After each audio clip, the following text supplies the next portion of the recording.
Greetings, everyone. You are listening to Life and Love, the Private Revelations of Charlotte Yanger. My name is Brian Coyne, and this is episode 3.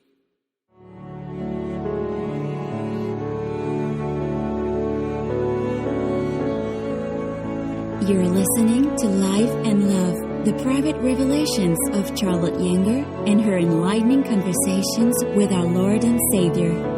Join your host, Brian Coyne, to share in these words of God's divine love for each and every one of us.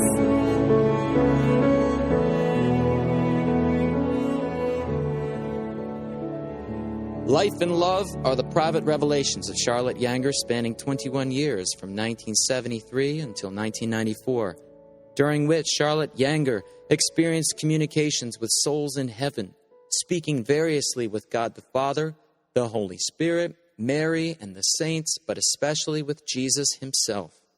Charlotte was a crippled, homebound woman from Baltimore, abandoned by the world, but not by her God. With God's encouragement, Charlotte wrote down these messages directly, never changing a single word, as if taking dictation. God cared for Charlotte as if she were his only creation, coaching her and loving her all the way home. God is willing to do the same for each one of us. He only needs our yes. Each week, I will bring these powerful words of life and love to you. All right, here on episode 3, we will be looking at a writing from the Father to Charlotte entitled Weaving Life and Love. And the date of this writing is from September 30th, 1975. In this writing, the Father tells Charlotte that she really doesn't have control on who comes in and out of her life, and people will be brought into her life for a limited time, and then, when the time is right, they will be removed from her life, and new characters will be brought into her life. And isn't this the way it goes in our life? Do we really have control over our lives? I know I don't. So this writing really hits home for me. Then we're going to hear from, first, my sister again, Christine Coyne-Fino, as she talks about how she was brought back into Miss Charlotte's life. Back in 1994, and it happened when Charlotte's car was suddenly stolen from her front lawn. And so Charlotte started to call our family again and ask for help getting a new car. And nobody could quite help Charlotte until my sister Christine had the time and was able to help her get a car. Then one thing led to another, and Christine needed a place to live, and so she moved into Miss Charlotte's upstairs, not knowing that this would be Charlotte's last year of her life, Charlotte's last 9 months. So we're going to hear that story from Christine Coyne-Fino. Then we're also going to hear from, again, my mother, Lois Coyne, who was on the previous episode. And here she's going to talk about how she entered into Miss Charlotte's life and how Charlotte's life and my family's lives became woven together by God. But first, let's share the love. This is the part of the episode where I go to the mailbag and read to you an email from a listener, a comment, or a question, or a letter from a friend or family or someone who has been touched by the writings of Charlotte. Now, I want to tell you that later you'll hear about a girl named Pam Zaug, who was the reason why my sister Christine began going over to Miss Charlotte's house back in 1980. Pam was a 10-year-old girl who took care of Charlotte and would help her get in and out of the car and get to church and get groceries. And now, later in Pam's life, she acquired a brain tumor and has since passed away last year. And Pam suffered a lot with this brain tumor, and so did her husband, Steve Donnelly, and the Zaug family. But I was able to send some of these writings of Charlotte's to Pam, and Pam was reading them on her deathbed and was receiving much, much strength and encouragement from these words. So much so that her husband, Stephen, sent us a note. And I'm going to read that note to you, and I think that you'll appreciate this. Dear Christine Fino, that's my sister, I'm writing to personally thank both of you and your brother on behalf of my wife, Pam Zaug Donnelly. Your work maintaining, organizing, and transcribing the writings of Charlotte Yeanger have been an incredible blessing to who is battling a brain tumor. The material that Pam's sister Stephanie delivered to us recently has been powerful spiritual medicine for our family. Pam has read through everything Stephanie provided. I have read some of the material as well and am struck by the overwhelming love and mercy of Jesus as presented in Charlotte's locutions.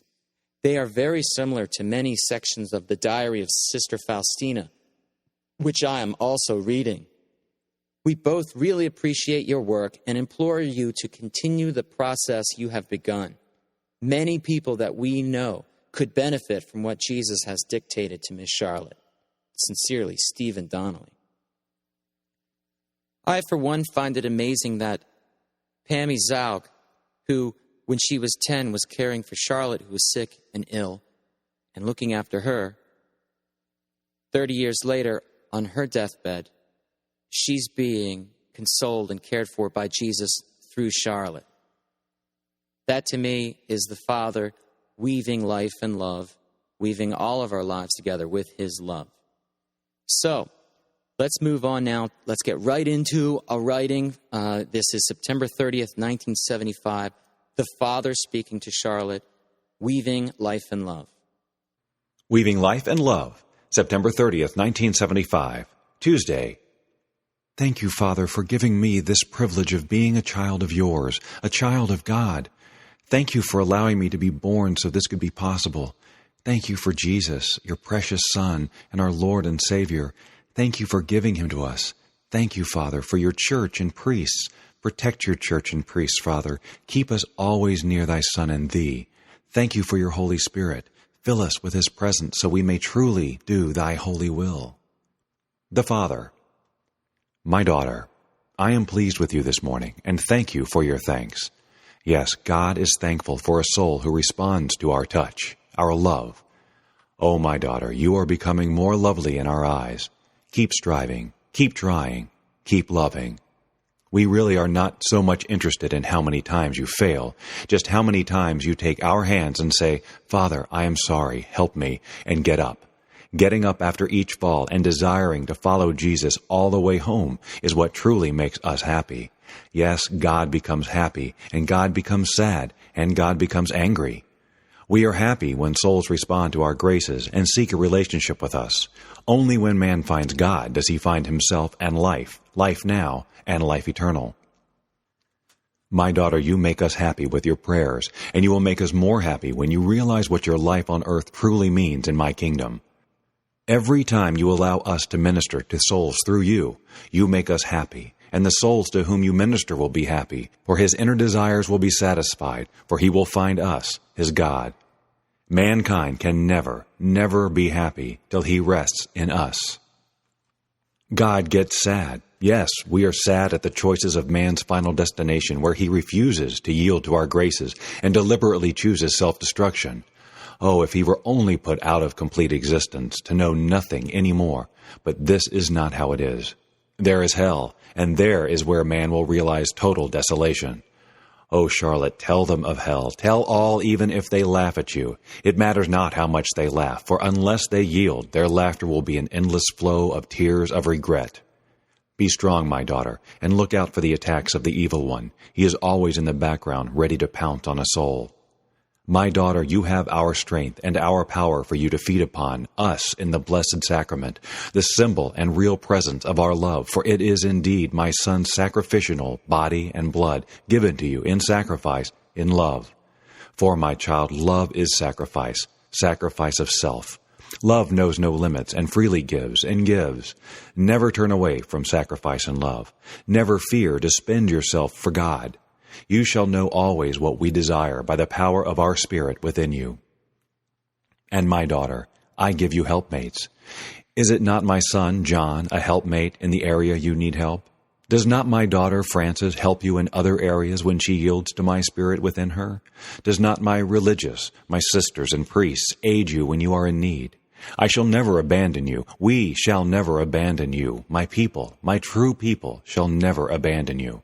Remember, we have told you before, we weave the lives of our children together for the designs we desire. Sometimes we must pull some strands closer together, and sometimes we must remove some strands when they affect the total design of life we have in mind. Many strands are of vivid colors. With these, we desire to draw others to us by attracting their eyes to our beauty. Some strands are more subdued, but they serve their purpose in a quiet way. But these, too, are indeed for the overall picture. Our pictures are a masterpiece, and each strand represents the lives we desire to incorporate in our masterpiece. The title of the pictures we are weaving is Life and Love. God is life, and God is love. Without love there is no life, and life without love is nothing. My daughter, you can help me make the masterpiece grow larger and larger by what you allow us to do in you, with you, and through you.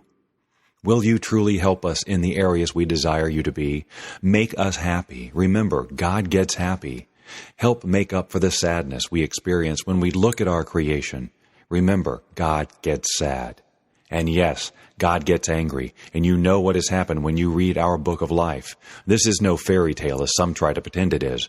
Woe to all those who do not yield to our words. They indeed will experience the anger of, wrath of God. I did not create mankind for disobedience, sin, and hatred. I am love and expect love in return. When one truly loves us, he desires to obey and please us every moment of his life. When man makes himself a god, he will end in final doom, for he cannot save himself. His false gods of self and materialism cannot save his soul. My daughter, we will indeed send many warnings and plagues upon the earth as we did in the early days in the history of our revelation. Whether or not man will respond depends upon his yieldedness to our graces and the witnessing power of my son's church. The church, my son's loving body, can only be as strong as its individual parts are. The more fervent souls are in my son's body, the stronger it becomes. Grow, my daughter, with the life of Jesus in you. Grow, my daughter, with the life of God in you. For we truly abide in our children and desire to manifest ourselves in the fullest, but we need yielded, surrendered souls. Souls yielded to us and to our will. Souls surrendered to us and our will.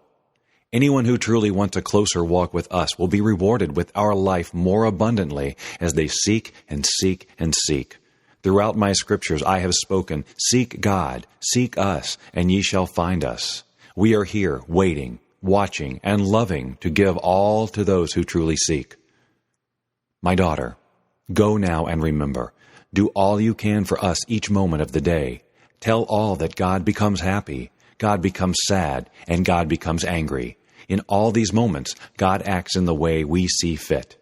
I bless you, my daughter, and am indeed pleased to call you my daughter. And remember, I love you as only God can love, completely and infinitely. Tell Frances I love her very dearly, and desire her to stay close to my holy priests. I am happy, my daughter, that you desire to please us. Keep close to those that can help you. Remember, my child, yes, you are a child of God, that life is indeed a weaving of lives to God and to one another.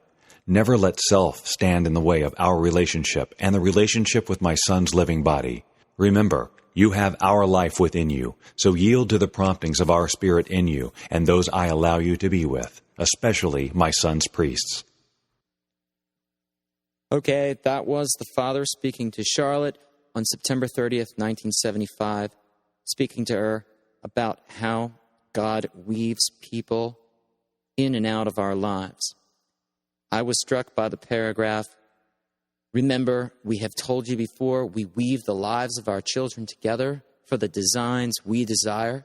Sometimes we must pull some strands closer together, and sometimes we must remove some strands when they affect the total design of life we have in mind. And the Father, or Jesus, the Son, or the Holy Spirit will usually use the plural personal pronoun we or us or ours. So just so you get used to that, it's, the Father speaking as an individual person, but also as the plural of the Holy Trinity. When one truly loves us, he desires to obey and please us every moment of his life. That struck me. Also, when man makes himself a god, he will end in final doom, for he cannot save himself. His false gods of self and materialism cannot save his soul. This is a recurring theme in the words of Life and Love. God, the Holy Spirit, or Jesus reminds Charlotte of how people in the world are making false gods out of activities, pleasures, and pursuits. And the solution to that is yieldedness. This is a big word. My spell check doesn't understand the word yieldedness. My Microsoft Word on my Mac, it always comes up, questions the word yieldedness. But this is a common word that comes up in the words of Life and Love. Yieldedness, surrendering. The word fiat is used a lot by Jesus. Yielded and surrendered souls. This is what God is looking for. And then I really think it's really cool how God says, Charlotte, God becomes happy, and God becomes sad, and God becomes angry. I was talking to a friend recently about how the New Age people like to refer to God as the source, as the universe. And for a while there, I really got pulled into that mentality, the whole law of attraction thing. And what it does is there's some similarities with Christianity, I think, but it also masks the person of God. But in these writings to Charlotte, we realize that God is a person, that God can become angry or sad or happy depending on our actions. That's mind-blowing to me. In all these moments, God acts in the way of a person. So that struck me. And then I also love how the term life and love is woven in and out of this writing, which it was this writing particularly, and a couple other, where God regularly uses the terms life and love, which sent me a clear indicator that the collection of writings should be called Life and Love. Okay, it's time now to move on and hear from Christine Coinfino about how God wove her life and Charlotte's together. Can I backtrack a little bit and tell you something that there was a girl. I wrote this in the letter that I had written that you have that you referred to earlier. But there was a girl named Pam Zaug, and she was my earliest link to Charlotte, even before I met her. Okay, and Pam's mother and our mother met at, I believe, the same vigil, but maybe a year or two earlier. And Pam and I became friends. We're the same age, a month apart. So one day she shows up at our door. I get off the bus, and Mom was there with Mrs. Zaug, and Pam was standing there on the driveway. And Mom said, "This is Pam. She's going to be your friend." And I was like, "Oh, okay, come on, let's go." So we ran in the backyard, and we became friends.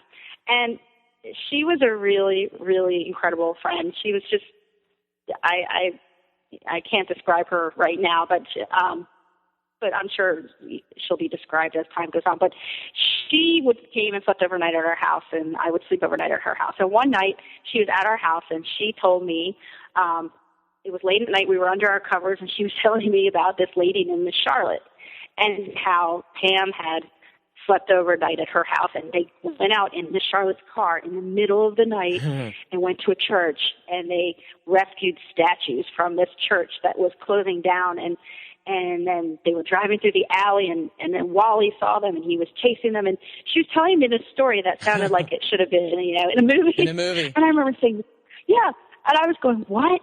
In the middle of the night? To me, the idea of being in a car in an alley in the middle of the night being chased by some crazy man was just unbelievable. And I kept saying, really? And she's like, yeah, we did. And I said, your mom knew this? And she's like, oh, yeah, she lets me go over there. And I remember thinking, what? How would her mother let her go there? And then we were talking some more, and then she goes, I'm not supposed to tell you this, but Jesus talks to Miss Charlotte. And I remember getting chills and saying, what? And she said, yeah, he talks to her all the time. And I was like, I remember thinking, this is unbelievable. And the whole idea of, it was just, like unreal. So that was the idea I had of Miss Charlotte before even meeting her at the vigil. Or it may have been after I met her, but before I went to her house for the first time.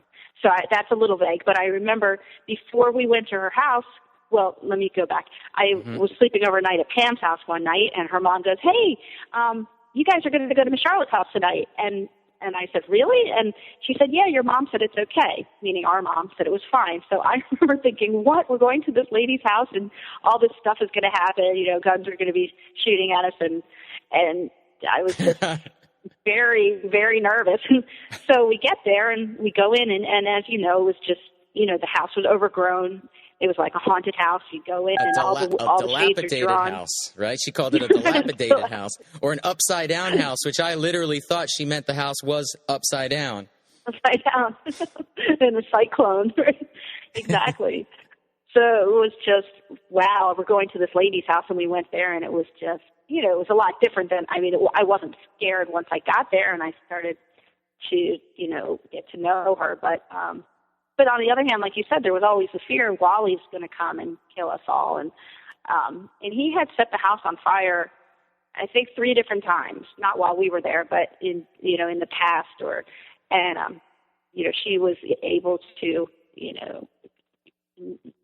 come out unharmed and maybe knew about it, before it got bad. But, wow. So that was kind of a funny, just as a 10-year-old going into this scary situation. But I always remember that bar going across the door in the kitchen that led down to the cellar. She had a bar going across that door in case Wally came in through the cellar outside door and wanted to come on upstairs, he wouldn't be able to get to that bar. And I just prayed that bar would do its job. However, on the other side, it was living at Miss Charlotte's house wasn't all that. It was also a nice place. How about the living room, which she kept as a chapel for our Lord?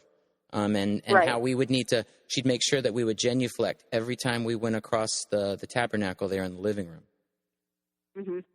Yeah, and that was kind of the irony of it. In the middle of this fallen down, quote-unquote, dilapidated house, and was this amazing jewel that no one knew about, except the priests and the bishops and her very, very close friends. And it was just, it was a holy, holy place.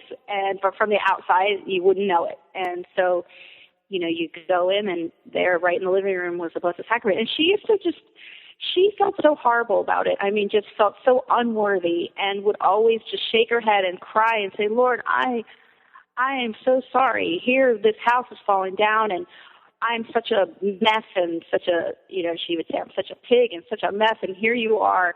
And she was ashamed, and she wouldn't go out into the living room unless she had, her, she would try to, cover herself up and try and make herself a little presentable before she'd go out into the living room from her bedroom. And especially as the years went on, when it was harder for her to get around.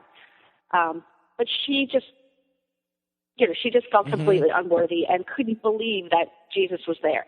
And for the record, this was a special privilege that was given to her from the Archbishop of Baltimore at the time. Right. Archbishop, Auxiliary Bishop T. Austin Murphy gave her special permission through Father Henry Hughes to keep our Lord in the Eucharist, regularly stocked supply of sacramental hosts for her consumption on a daily basis because she couldn't get to church.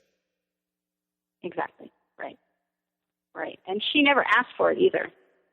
She never asked. I guess maybe Father Hughes realized that or some priest, I don't know if it was Father Hughes initially, realized what she had to go through to get to church and knew her desire, and then maybe contacted the bishop. But I know she always said, "I never asked for this." She would never have wanted to subject Jesus to what she considered her mess, but it all fell into place the way God wanted it to. And, if she had her way, he wouldn't have been there because of how horrible she felt about herself. But then it wasn't until college where you were at UMBC where Miss Charlotte kind of reached out to you again. Is that right? That's right, yeah. What year was that? Yeah. And what happened? Well, I'm trying to remember. I think must have been around 1991, between 1991 and 1992. After, when we were kids, we'd go to her house and everything, and then I went to high school and didn't really go to her house as much. And you younger kids would spend more time with her. Then I went away to college in 1987, thereabout, to Boston, and came back, 2 years later, and still wasn't really that much in touch with her, except every now and then she would call the house and I would talk to her briefly. She'd be calling for Mom or one of the other kids. So we were in touch, but not close. And then in about 1991, I had enrolled at UMBC, University of Maryland, Baltimore, and taking part-time classes, trying to finish up my degree and working as a waitress at the same time. Right. And so then at one point, what happened was her car was stolen out of her driveway in the middle of the night one night. And her old car, she had it, I don't even know what make it was, but it was the one she'd had. And it was a boat. It was a big green boat. I remember that. Exactly, a big green boat. And she won that in a contest. And I don't know what the contest was, but that was one of her winnings. Huh. Yeah. And so the car was stolen out of her driveway, and she called Dad, and because she needed to go find another car. So Dad took her out to dealers, and they weren't able to find one. She had specific things that she needed. One was that the car had to be high enough off the ground so that she could, low enough to the ground so that when she sat in the car, she could swing her leg in because her hip, the way her hip was and the position of the seat had to be just right. So I think it was I think shopping for her was very difficult. Dad spent the whole day. He wasn't able to help her. And then Peter went out with her and came home frustrated because, to him, a lot of the cars were great. It would have worked out great, but to Charlotte, it wasn't what she needed. Huh. So another day, weeks went by and she couldn't get anyone to help her, or maybe various people were helping her. And then finally, Mom said, Chris, Charlotte needs you to go out car shopping. And because I had a car and I could go to her house, and I remember thinking, oh no, I really didn't want to. It was like the last thing on my list. I had other things I had to do. But so Mom insisted, and Charlotte was, kind of desperate. So I said, okay. So I went, and I remember it was good. It was nice because we hadn't talked in a long time face to face. And so we spent some time talking, and we went out car shopping, and it was a long day, and it was frustrating, and eventually, the funny thing is, we found one. We found the one that she liked, and it was the right height, or I don't even think we found it we had seen it that day, but eventually she did get a car out of that trip. But the funny thing about that whole trip was that was what brought us back together, and that was after that.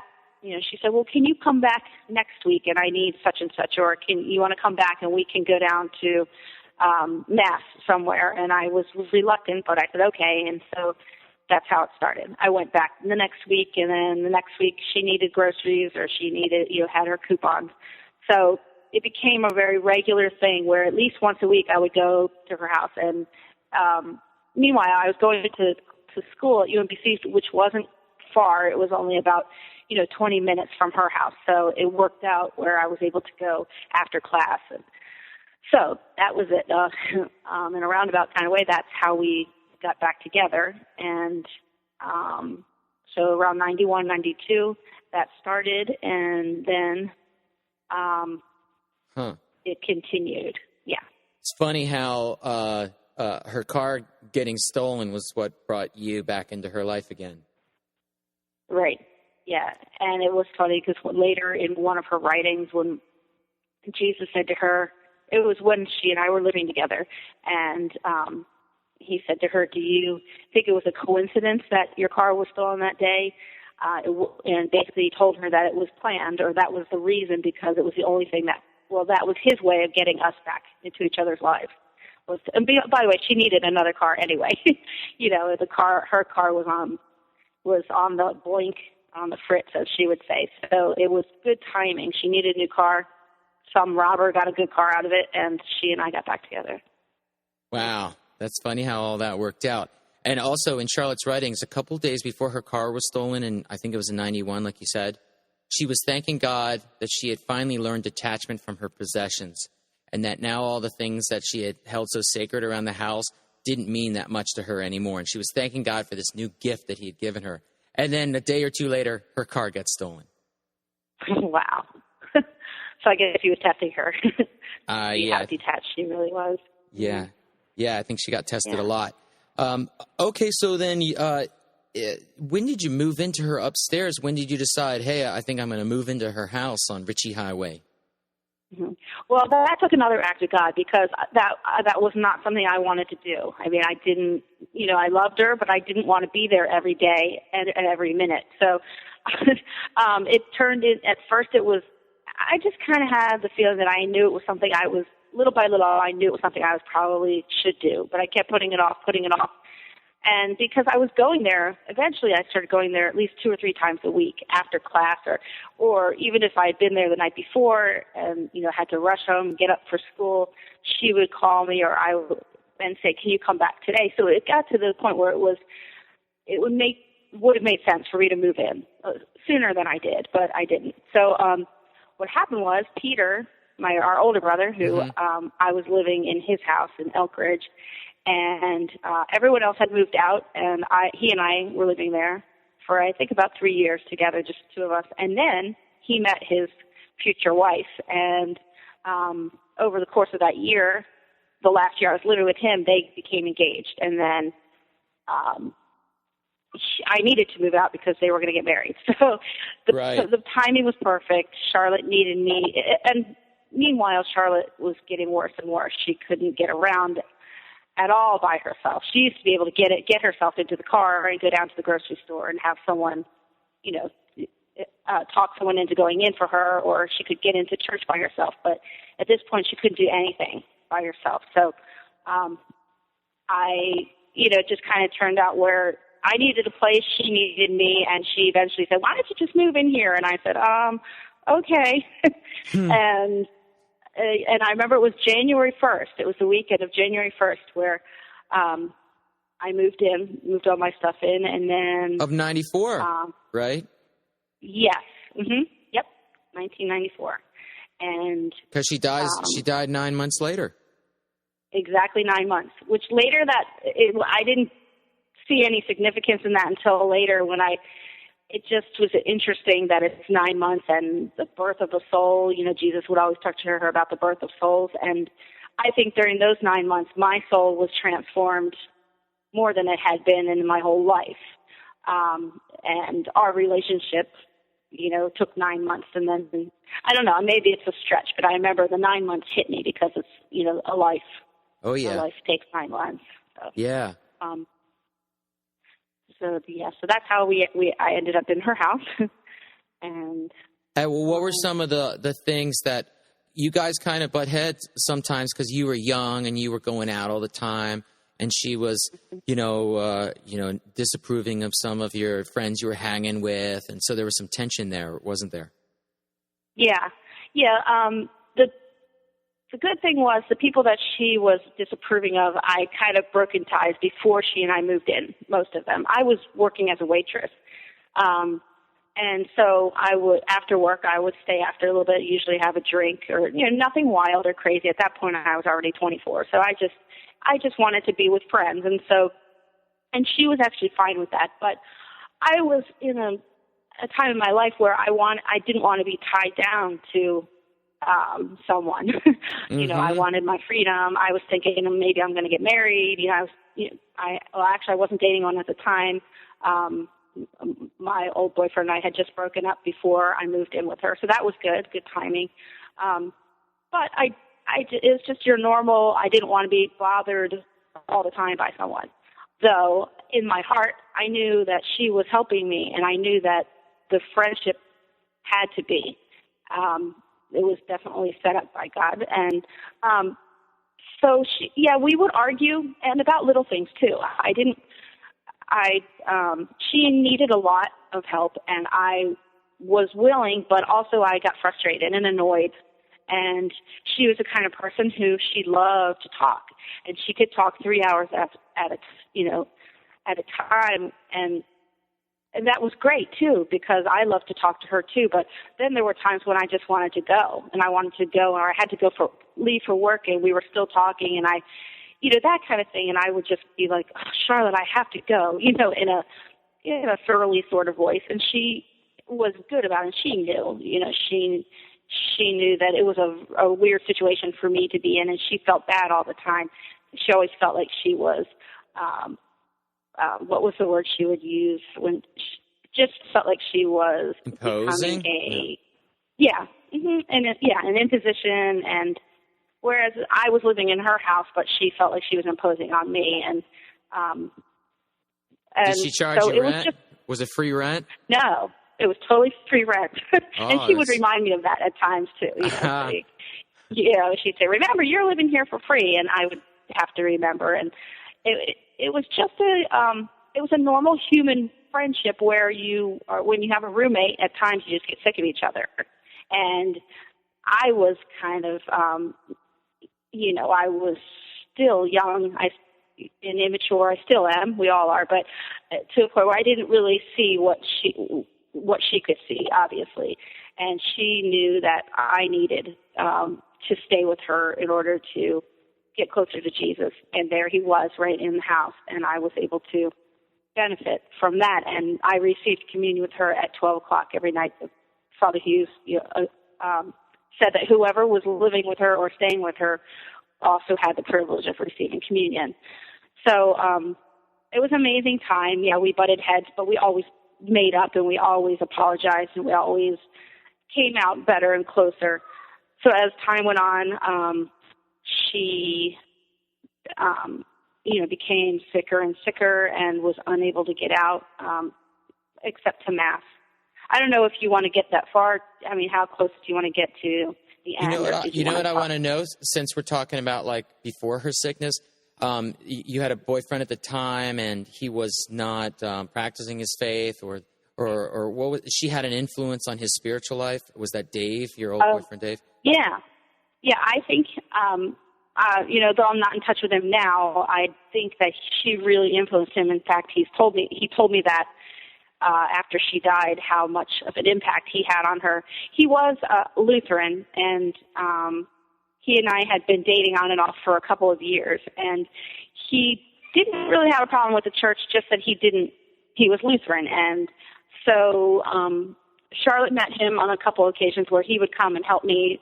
She needed to get somewhere. Like, I don't remember. We went down to the cathedral in Baltimore a couple times, and he would come and help with the car and the wheelchair and everything. And that's how she got to know him. And she really loved him. And really, I remember her always saying, he's so intelligent that he'll be able to reason his way into the faith. Or she felt that he would be able to use his mental ability to conclude that the Catholic Church was the true church. And so he had agreed, and he took lessons to become a Catholic with Father Hughes, private lessons. But at the end, I think there were still a few things that he was not, he couldn't understand or couldn't accept. So rather than just say, yeah, okay, I'll convert, he didn't. And I remember Charlotte being happy about that. She said, well, it's good that he didn't just say, okay. But I just think that he really got a lot from her, and she loved him in a special way. So who knows, I don't know I always suspect that maybe he grew in his faith as a result. Yeah, and maybe we'll reach out to him and hear his story, his memories of Charlotte in a later episode. Okay. That would be pretty neat, wouldn't it? Sure, yeah. And his wife had also spoken. His wife was a friend of mine named Shelley, and she had spoken to Charlotte on the phone a couple of times when she would call to talk to me, and Charlotte would answer, and I'd hear her in the other room laughing, Charlotte laughing, talking to Shelley. And when I would talk to Shelley, she'd say, I love her. She is so nice. And so everyone always loved talking to her because she always wanted to know about the other person. And, that would always bring Jesus into it in a loving, happy way, not in a downtrodden, depressing. She was just always upbeat and loved Jesus, and people loved that about her. Yeah, absolutely. She was very natural with her faith. And that was my sister, Christine Coyne-Fino. So this episode is Weaving Life and Love. This is episode 3. And you are hearing how God works in our lives and weaves families and friends together and pulls them apart, sometimes brings them back together again. And that imagery of weaving, there's a lot of imagery in Life and Love. Weaving, soul polishing, master artist. God uses the metaphor of a tapestry of how he weaves our lives together. And that appeals to me because I'm an artist. It appeals to my sister, Christine. She is also an artist. And so, without further ado, we're going to move on now to my phone call again with my mother, Lois Coyne, who speaks of how God wove her and our family into Charlotte's lives. All right, well, so I guess we should talk about Miss Charlotte a little bit because you knew her and you met her in the 1980s, or at least 1980, I think it was, at Our Lady of Victory. Yes, is that right? It was the last Friday night of 1980. Okay, 1980. I'm sorry, of April 1980. April 1980, the last Friday, because it was an overnight adoration, an all-night adoration at, I think, Our Lady of Victory. I'm not sure which church. And she just had like a glow about her. I don't mean a halo. Charlotte had a glow? Yeah, like a glow of brightness and cheerfulness and a smile. And here she was struggling on her crutches. I didn't know to what extent her incapacity was at the time, until I got to know her. But very cheerful, and we talked.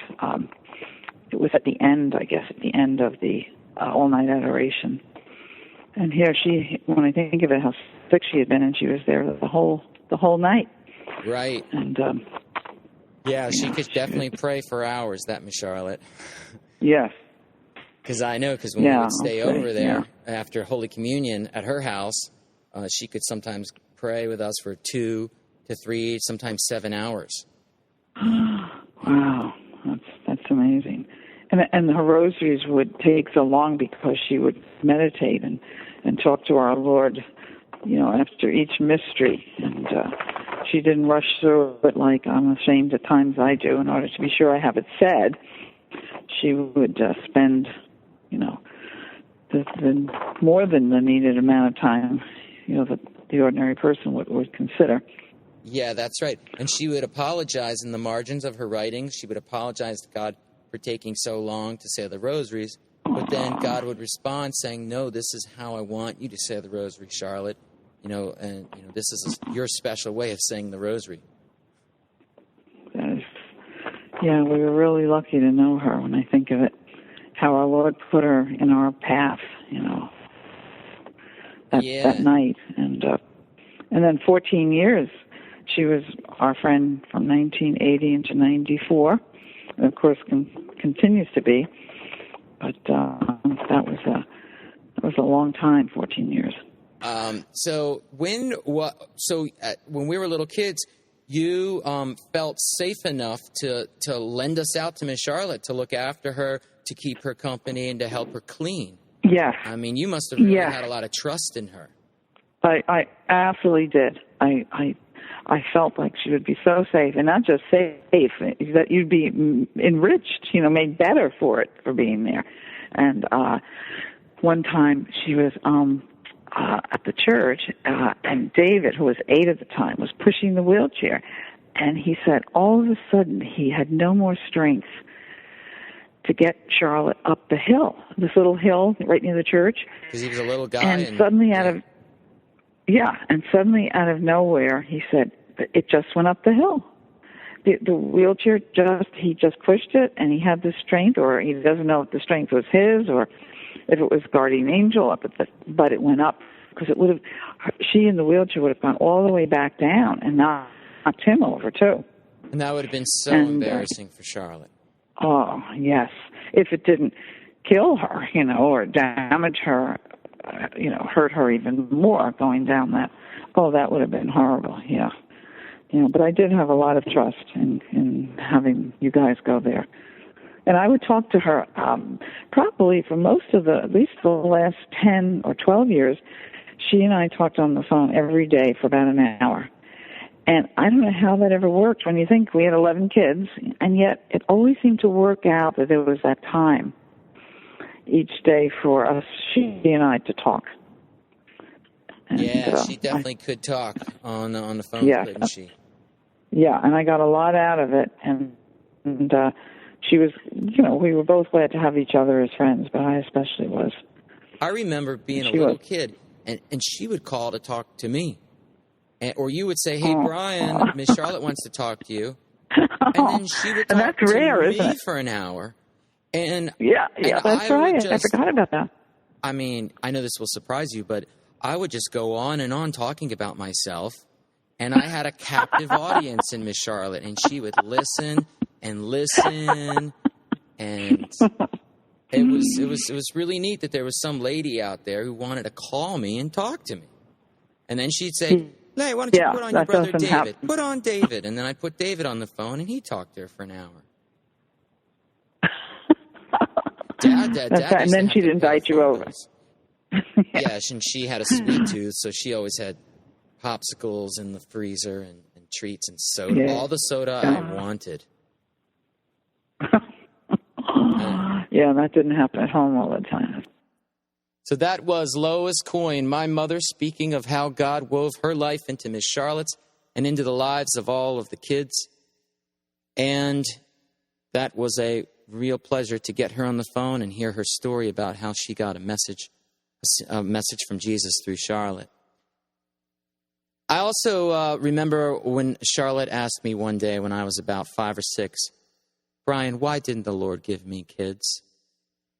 I didn't know what to say, but my only answer was, "Well, I don't think he thought you could handle him." Being a crippled woman and all and on crutches, she probably couldn't have. But I do know that we loved her so much that we began calling her Mom, too. And she loved that, and when she would write us birthday cards and Christmas cards, she would sign it Mom, too. Well, that's all the time we have for episode 3 of Life and Love. Please go to our website, lifeandlovewords.com, and get yourself the free ebook of over 50 of Charlotte's messages, written down in a beautifully designed ebook. And you can also hear some of the very choice messages that we had a professional actor act out on iTunes. You can pick up 11 words read by a professional actor on iTunes or Amazon.com. We'll provide the link on the website, or you can go to iTunes or Amazon and do a search for Charlotte Yenger. That's Yenger. Thanks so much. Stay tuned every week for Life and Love Words, the private revelations of Charlotte Yenger. God bless you all.